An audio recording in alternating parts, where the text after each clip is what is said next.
ati ngenda kana niugite ati kuma agenda ya kana kuma hindi ya kana gucokera riboti yo mwandiki mukaru na makiria ministry-ini ya ugitiri wa thiini Dr. Raymond Omollo niugite kuma agenda ya uhithukira na makiria ngendaiini kurugurio mwakaini wa 2018 maundu maingi ni makorirwo makigaruruka na kuona ati ni moire njira ya kuhuthira ngenda cia ukinyaniria akiaria na andiki a mohoro Omollo niugite ati thirikari ni gukorwo igiteithania gutigirira ati mathina maria makorwo makionekana ngenda-ini cia ukinyaniria ni mahoranwo namo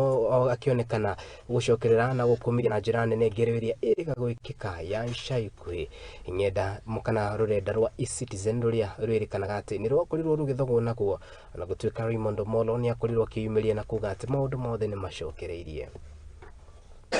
That we are developing regulations for was passed in 2018. That's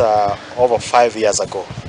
and within those 5 years there's been a lot of changes in terms of technology, and there may be need for us to have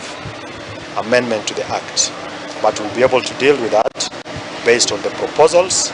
that we get from the public, but also the proposals that have come from the task force. So we are here today as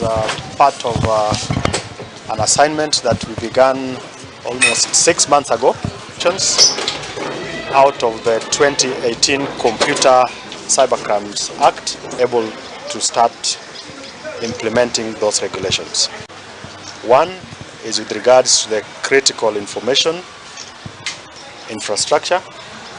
how we need to secure them. Two is with regards to how to deal with cybercrime